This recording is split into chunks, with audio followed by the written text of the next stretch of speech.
Welcome students, हम बात करेंगे प्रॉब्लम की जो कि some deduction from the binomial expansion से रिलेटेड है। और हमें जो इसमें इंफॉर्मेशन बताई गई है वो ये है कि हमारे पास जो 1 + x एक बायनोमियल एक्सप्रेशन, इसकी एक्सपोनेंट हम n कंसीडर कर रहे हैं, ठीक है। और इसमें जो n c r है उसको हम सिंपल c r लिखेंगे, ठीक है।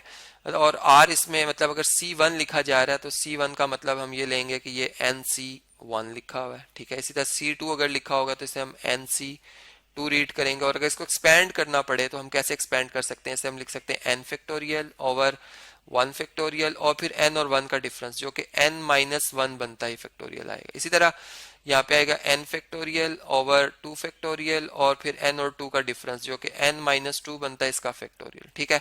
तो ये बेसिकली इस फार्मूला के तहत ये हमने इसको कंसिडर करना है और शो करना है ये रिजल्ट जो कि अभी आपको नजर आ रहा है स्क्रीन पे कि c1 + 2 times c2 x plus 3 times c3 x square plus so on, इसी तरह n times cn x power n-1 is equal to n times 1 + x whole power n-1। इसे c सब 1, c सब 2, c सब 3 और up to so on c sub n भी पढ़ सकते हैं, ठीक है। कॉम्बिनेशन है बेसिकली।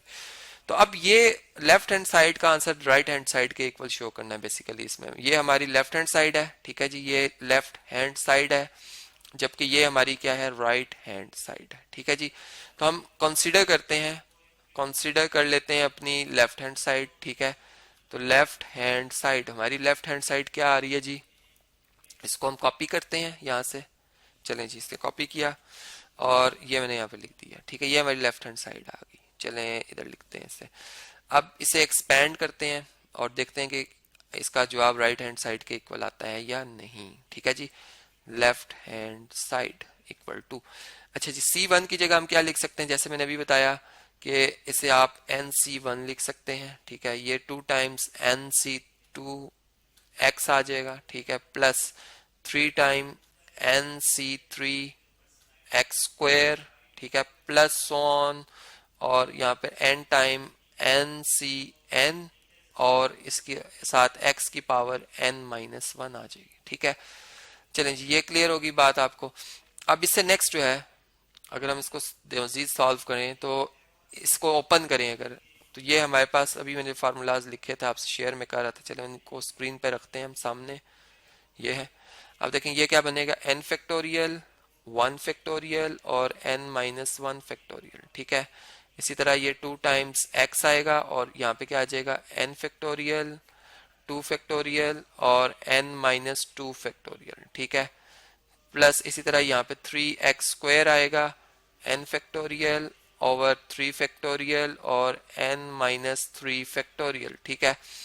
और प्लस सो ऑन यहाँ पे आएगा n, ठीक है, x पावर n-1 और n factorial divided by n, ये भी n फैक्टोरियल और n-n कितना होता है जी, 0 फैक्टोरियल, ठीक है। ये मतलब मैंने इसे एक्सपेंड किया, ये इसका रिजल्ट आया है, ये वाला इसका, ये इसका और ये वाला इसका रिजल्ट आया, ठीक है जी। ये बात क्लियर होगी आपको।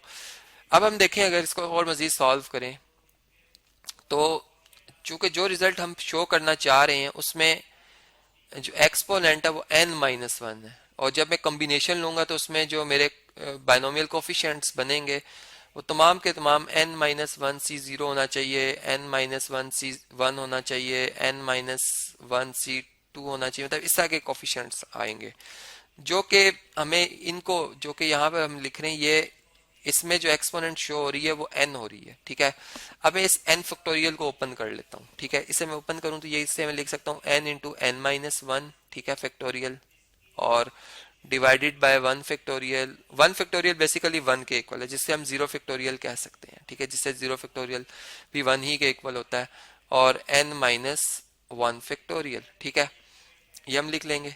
प्लस इसी तरह ये 2 टाइम्स x है, इसे आप लिखें n इंटू n-1 फैक्टोरियल, ठीक है, ओवर 2 फैक्टोरियल, और ये बल्कि इसमें ये 2 है ये 2 से कैंसिल हो जाएगा, ठीक है, इस 2 को 2 से कैंसिल कर देते हैं और ये 1 फैक्टोरियल रह जाएगा। तो यहाँ पे सिंपल रह जाएगा x n into n-1 factorial divided by 1 factorial और n-2 फैक्टोरियल, ठीक है। ये क्लियर होगी बात आपको। इसी तरह यहाँ पे ये 3 और ये 3 फैक्टोरियल में जो 3 आएगा वो कैंसिल हो जाएगा, यहाँ पे 2 फैक्टोरियल रह जाएगा। ठीक है, तो हमारे पास यहाँ पे आएगा X square N minus 1 factorial, ठीक है, डिवाइडेड बाय 2 फैक्टोरियल और n माइनस 3 फैक्टोरियल, ठीक है, प्लस सो ऑन। इसी तरह यहाँ पे अगर आप देखें तो ये n फैक्टोरियल मतलब n कैंसिल हो जाएगा, फैक्टोरियल को ओपन करेंगे तो n माइनस 1 फैक्टोरियल रह जाएगा, क्योंकि इस फैक्टोरियल को अगर ओपन किया जाए तो n into N minus 1 n minus 2,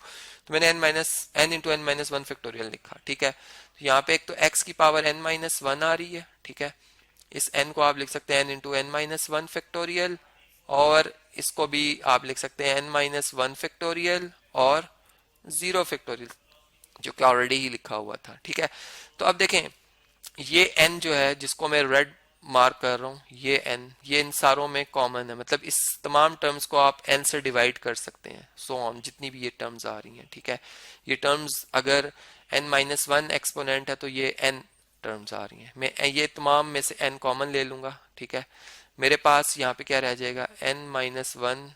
ठीक है, बल्कि मैं टाइम सेव करने के लिए इसी को ऊपर वाले को कॉपी कर लेता हूँ और इसमें जो मैंने ब्लॉक में n लिखे इनको मैं रेस कर दूंगा। ठीक है, सॉरी, इसे बल्कि हमने कॉपी करना था, तो यहाँ पर ये, ठीक है, स्क्रीन को मैं थोड़ा सा राइट साइड पे मूव करा देता हूँ और यहाँ से हम डाउन ले आते हैं। ठीक है, अब आपको नजर आ रहा होगा ये, तो देखें इसमें ये मैं रेस कर देता हूँ, जो हमने डिवाइड कर दी कॉमन ले ली एक तरह से, मतलब ये n कॉमन आ गया, ये वाला n कॉमन आ गया। ठीक है, ये n कॉमन आ गया, ये हम इस तरह से, और ये n भी कॉमन आ गया, इसको हम इस तरह से लिख देंगे। ठीक है जी, और ब्रैकेट क्या कर लेंगे यहाँ पे, ब्रैकेट हम क्या लेते हैं, क्लोज। ठीक है, अब देखें ये जो कॉम्बिनेशन लिखा हुआ है ये बेसिकली लिखा हुआ है, ये लिखा हुआ है n minus 1 C N 0, sorry 0। अगर हम इसे ओपन करेंगे n माइनस 1 सी 0 को, तो ये n minus 1 factorial over 0 factorial, और फिर n माइनस 1 में से 0 माइनस कर दें तो ये n माइनस 1 नहीं आता, ये फैक्टोरियल आ जाएगा। ठीक है, इसी तरह ये x, मतलब यहाँ पे x की पावर 0 है, यहाँ पे x की पावर 1 है, और इसे आप लिख सकते हैं n माइनस 1 सी 1। ठीक है, इसका अगर एक्सपेंड करेंगे इसको तो ये n माइनस 1 फैक्टोरियल व 1 फैक्टोरियल माइनस 1 में से 1 माइनस का तो n माइनस 2 फैक्टोरियल आ जाएगा, प्लस इसी तरह x स्क्वायर, इसे आप लिख सकते हैं n माइनस 1 सी 2। ठीक है, और प्लस यहाँ पर x पावर n माइनस 1 और n माइनस 1 सी n माइनस 1। ठीक है, और ये ब्रैकेट क्लोज। तो देखें ये बिल्कुल बाइनोमियल एक्सपेंशन, ये बाइनोमियल कोफिशिएंट्स आ गए। ठीक है, ये बाइनोमियल कोफिशिएंट्स आ गए हैं, जबकि ये एक्सपोनेंट हमें बता रही है कि जो x की पावर हम मैक्सिमम ले रहे हैं वो n माइनस 1 ले रहे हैं। ठीक है, तो इसका मतलब कि इसमें जो बाइनोमियल एक्सप्रेशन बनेगा वो बनेगा 1 प्लस, चूंकि 1 की आप जो पावर लेते रहे वो आप जानते हैं कि वो 1 ही रहती है। ठीक है, तो इसमें हम इस तरह से लिख सकते हैं कि 1, चूंकि यहाँ पर अगर n पावर हो n माइनस 1 और 1 की पावर n माइनस 2 भी हो जाए तो तब भी ये 1 ही रहेगा। ठीक है, तो 1 प्लस x और इसकी होल पावर n माइनस 1 आएगी। अब इसको अगर आप एक्सपैंड करेंगे तो आप देखेंगे आपका यही रिजल्ट आएगा। ठीक है, यही रिजल्ट आएगा। तो यही जो रिजल्ट हमने प्रूव करना था ये आ गई हमारी राइट हैंड साइड, जो कि हमने प्रूव करनी थी। अभी इसी को मैं ऊपर स्क्रीन पे आपसे शेयर कर देता हूँ, लास्ट में हम लिख देंगे हेंस प्रूव्ड, और देख लेते हैं कि n इंटू 1 प्लस एक्स और इसकी होल एक्सपोनेंट n माइनस 1 आनी चाहिए थी, जो कि यहाँ पर जो है वो शो हो रही है। ठीक है, स्क्रीन को मैं थोड़ा साइड पे कर देता हूँ, ये देख सकते हैं आप।